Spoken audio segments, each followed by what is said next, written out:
ஜெய் வராகி, ஜெய் ஜெய் வராகி, என் செல்ல குழந்தையே. இந்த வாராளி வாதாளி வராகி அம்மா உனக்காக வாக்கு சொல்ல வரும்போது நீ ஏன் அவசரப்பட்டு தள்ளணும்னு யோசிக்கிற? நான் உனக்கு சாதாரணமாக பேச வரமாட்டேன் என் செல்லமே. சத்தியமான எனது வாக்கை உன் வாழ்வில் நடக்கப் போற விஷயத்தை சொல்வதற்காக தான் உன்னை தேடி வந்திருக்கேன். நீ இதை கேட்ட 1 மணி நேரத்தில் உனக்கான நல்லது நிச்சயமாக நடந்து முடியும். எப்படி வேண்டுமானாலும் வாழலாம் நினைச்சு வாழ்க்கையை வாழ வேண்டாம். ஏன்னா உன் வாழ்க்கையானது மற்றவர்களுக்கு நல்லது செய்யக்கூடிய விதத்தில், மற்றவர்களுக்கு நல்லது நினைக்கக்கூடிய விதத்தில் இருக்க வேண்டுமே தவிர உன்னால ஒரு அழுகவோ அழிந்து போகவோ கூடாது. உன் செயல்களால் யாரும் மன வருத்தப்படும்படியோ வேதனைப்படும்படியோ நீ இருந்துவிடக் கூடாது என்பதில் மட்டும் உறுதியாக இரு என் செல்லமே. ஒரு அரண்மனை வாயில் கதவுகளை எப்படி காப்பாளர்கள் பத்திரமா பாதுகாப்பாங்களோ அதுபோல உனது உதடுகள் எனும் அரண்மனையை உன்னுடைய சொற்களுக்குள் நீ கட்டு போட்டு வச்சுக்கணும். உன் வாயிலிருந்து வெளிப்படும் ஒவ்வொரு சொல்லும் மிகவும் அமைதியானதாகவும் சாந்தமானதாகவும் இதமானதாகவும் மற்றவர்களுக்கு நல்லது நினைக்கக்கூடிய வகையிலும் நல்லது செயல்படக்கூடிய வகையிலும் இருக்க வேண்டும் என் செல்லமே. நீ கோபமாய் இருக்கும்போது எப்போது எந்தவித பேச்சையும் செயலையும் செய்யாமல் தாமதப்படுத்துவதுதான் நல்லது. ஏன்னா அந்த தாமதம் என்பது உன் மனசு அமைதியாவதற்கு துணை புரியும் அல்லவா? கொஞ்ச நேரம் அமைதியா இருந்தாலே உன் கோபம் கட்டுக்குள் வந்துடும். அதற்கு பிறகு நீ பேசக்கூடிய வார்த்தைகளை நிதானமாக பேசினா எல்லாமே சரியாக நடந்து முடியும். பொறாமையும் பேராசையும் தீய ஒழுக்கமும் உள்ள ஒருவன் பேச்சாலோ உடல் அழகாலோ மட்டும் நல்லவனாகி விடமாட்டானேன் செல்லமே. ரத்தம் வராமல் ஒருவரை கொன்றுவிடும் கூர்மையான ஆயுதம்தானே மனிதனின் நாக்கு. நீயும் உன் நாக்கை கட்டுப்பாட்டுக்குள்ள வச்சுக்கிட்டு நல்ல விஷயங்களை செய்யக்கூடிய பேசக்கூடிய விஷயமாக இருக்கும்படி பார்த்துக்கோ. உனக்கு கிடைச்சது எதுவாக இருந்தாலும் அதை சந்தோஷமாக ஏற்றுக்கொண்டு அனுபவிக்க கற்றுக்கள். கிடைக்காத விஷயங்களை ரசிச்சுக்கிட்டு போய்கிட்டே இருக்க கற்றுக்கோ. உன் வாழ்க்கை துன்பமில்லாமல் நகரும். அதை விட்டுட்டு கிடைச்சதுல அது சரியில்லை இது சரியில்லைன்னு குறை சொல்றதும், கிடைக்காத விஷயத்தை நினைச்சு எதிர்பார்த்து ஏங்கிக்கிட்டு இருப்பதும் எப்படி சரியானதாக இருக்கும்? காத்திரு என் தங்கமே. நடக்கவிருப்பது அனைத்தும் சரியான நேரத்துல சரியான இடத்துல சரியான காரணத்தோடு நடக்கும்படி இந்த வராகி அம்மா நான் பார்த்துக்கிறேன். நீ எப்போதும் எளிமையாக இருக்க வேண்டும் என்று தானே நான் சொல்கிறேன். நீ எளிமையாக இருப்பதன் மூலமாக உன் வாழ்க்கையில நீ உயர்ந்த நிலைக்கு நிச்சயமாக வர முடியும். ஏனெனில் ஆடம்பரத்தை நான் ஒரு நிமிஷம் கூட ஏற்றுக்கொள்ள மாட்டேன். அதை அப்படியே வெறுப்பவள் தானே உன் வராகியம்மா. சரியான வழியில நேர்மையான முறையில வாழ நினைக்கிற உனக்கு தாயும் தந்தையுமாக இருந்து எல்லா வகையிலும் உனக்கான நன்மைகளை நான் செஞ்சு முடிப்பேன். நீ கீழே விழுகும் போதெல்லாம் உன்னை தாங்கி பிடிக்கவும், உன் மனம் உடையும் போதெல்லாம் உன்னை தட்டி கொடுக்கவும், தனியே அழுகும் போதெல்லாம் உன் கண்ணீரை துடைக்கவும் இந்த வராகி அம்மா நான் இருக்கேன் என் செல்லமே. நீ கவலைப்படாத. எந்த பிரச்சனையா இருந்தாலும் நீ அதுக்கு அப்போதைய தீர்வை மட்டும்தான் எதிர்பார்க்கிற யோசிக்கிற. எப்போதுமே நிரந்தர தீர்வை பற்றி யோசிக்கக்கூடிய ஆளாக நீ இரு. பல யுகங்களாக பல காலமாக உன்னை அறிந்து தெரிந்து உன் முக்காலத்தையும் உணர்ந்த இந்த வராகி அம்மா நான் சொல்றேன். உனக்கு மன நிறைவையும் மகிழ்ச்சியையும் அளிக்கக்கூடிய விஷயங்களை நான் பார்த்து கொள்கிறேன் என் செல்லமே. அப்படிப்பட்ட நல்ல சூழல்களையும் உன் வாழ்வில் நான் உருவாக்குறேன். ஆனா அதுக்கு நீ கொஞ்சம் நம்பிக்கையாகவும் பொறுமையாகவும் பக்தியோடும் பாசத்தோடும் காத்திருக்க வேண்டும். என் வார்த்தைகளில் மட்டும் நீ நம்பிக்கை வச்சா போதும். நிச்சயமா உனக்கான நல்லது நடந்துவிடும் என் செல்லமே.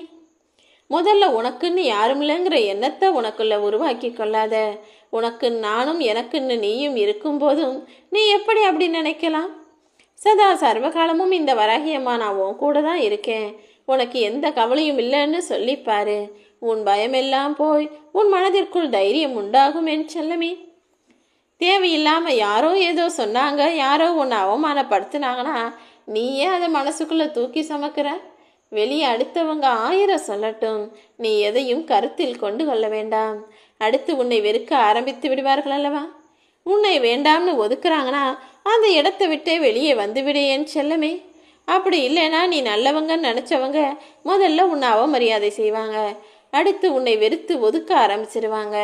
யார் என்ன செஞ்சாலும் எப்படி செஞ்சாலும் அமைதியாக பொறுமையாக அந்த இடத்தை விட்டு விலகி போக வேண்டுமே தவிர வீண் விவாதமோ வீண் சண்டையோ பிரச்சனைகளோ செய்ய வேண்டாம் என் செல்லமே. அதே போல சண்டையிடும்போது அமைதியாக இருப்பவர்கள்தான் தவறு செய்தவர்கள் என நினைச்சிடவும் வேணாம். என்ன அமைதியா இருப்பவன் அதிபுத்திசாலி. அவங்க எல்லா காரியங்களையும் தான் நினைச்சது போல சாதிச்சிடுவாங்கன்ற உண்மையையும் நீ புரிந்து நடந்துகள். ஏதாவது ஒரு விஷயத்தில் அவசரப்பட்டு வார்த்தைகளை விட்டால் அங்கு உறவு பிரிந்து போய்விடும் என்று உணர்ந்துதானே பல பேர் பல இடங்கள்ல பேசாம இருக்காங்க. அப்படி உன் உணர்வை புரிந்து கொண்டு உனக்கு சாதகமாக நல்லது செய்யக்கூடிய மனிதர்கள் எங்கிருந்தாலும் அவர்களை நீ சரியா புரிஞ்சுக்கோ. மனிதனுடைய வாழ்க்கையில அவர்கள் மிகவும் மிகப்பெரிய சம்பாதிக்க வேண்டிய விஷயமாக நான் சொல்லுவது பொறுமைதான். எப்போதும் நீ பொறுமையோடு இருந்தால், நிதானமாக இருந்தா உனக்கான விஷயங்களை நீ நினைச்சது போலவே நடத்தி முடித்து கொள்ளலாமேன் செல்லமே. ஓ மனசுல ஒருத்தன் காயத்தை உண்டாக்குனா, ஓ மனசை ஒருத்தர் வேதனைப்படுத்துனாங்கன்னா அவங்க கிட்ட போய் ஏன் இப்படி செஞ்சீங்க, ஏன் இப்படி என்னை ஏமாத்துனீங்க, ஏன் இப்படி கஷ்டப்படுத்துறீங்க, ஏன் இப்படி பேசுறீங்கன்னு காரணங்களை கேட்காதே என் செல்லமே. நீ கேட்டதுக்கு பிறகு அவங்க சொல்லுவாங்க பாரு ஒரு காரணம், அது இன்னுமே உன் மனசை காயப்படுத்திடும். ஏன்னா இங்கு உள்ள மனிதர்கள் யாருமே சிறு குழந்தைகளோ அறியாத பிள்ளைகளோ கிடையாது. அவங்க செய்கிற செயலை பேசுகிற பேச்சை எல்லாம் புரிஞ்சு தெரிஞ்சுதான் பேசுகிறாங்க. உன் மனசு கஷ்டப்படும்னு தெரிஞ்சே பேசின மனுஷங்க கிட்ட போய் ஏன் இப்படி பேசுனீங்கன்னு கேட்டா தன் தவறை ஒத்துக்கொள்வார்களா என்ன? தான் செஞ்சதுதான் சரி, நீதான் மொத்த தவறும் என மீண்டும் உன்னை குற்றம் சுமத்தி குறை சொல்லி உன் மனசு கஷ்டப்படும்படி பலவாறாக பேசுவார்கள். உண்மையிலேயே புயலும் கோபமும் ஒன்றுதான். அது வீசும்போதும் பேசும்போதும் தெரியாது. ஆனா புயலும் கோபமும் அடங்கிய பிறகுதானே அதனால எத்தனை பேர் கஷ்டப்பட்டாங்கன்னு மற்றவங்களுக்கு தெரிய வரும். நீ எப்போதும் நீயாகவே இரு. யார் உன்னை வெறுத்தாலும் சரி, விரும்பினாலும் சரி, உனக்கு பிடிக்காதவங்க உன்னை விட்டு விலகி போகட்டும், உன்னை விரும்புகிறவங்க உன் கூட பழகட்டும். யாருக்காகவும் நீ உன்னை மாற்றிக்கொள்ள நினைக்காதே என் செல்லமே. மற்றவங்களுக்காக நீ மாற நினச்சினா அப்புறம் கடைசி வரைக்கும் உன் வாழ்க்கையை வாழ முடியாமல் மனசுக்குள்ளேயே போட்டு அமுங்கி வருத்தி வேதனைப்பட வாழ வேண்டியதாகிடும். எப்போதுமே நீ உனக்கு பிடிச்ச வாழ்க்கையை உன் மனசு போல வாழ ஆரம்பி. உன்னை சிரிக்க வச்ச உறவுகளை எல்லாம் சில நிமிஷங்கள் தான் நினைக்கிற. ஆனால் உன்னை அள வச்ச உறவுகளையும் கஷ்டப்படுத்திய உறவுகளையும் காலம் முழுவதும் நினைத்து நினைத்து தானே பார்க்கிற. அவங்களும் உன் நினைவில் நீங்காம நினைச்சிருக்காங்க. தூக்கி போடு.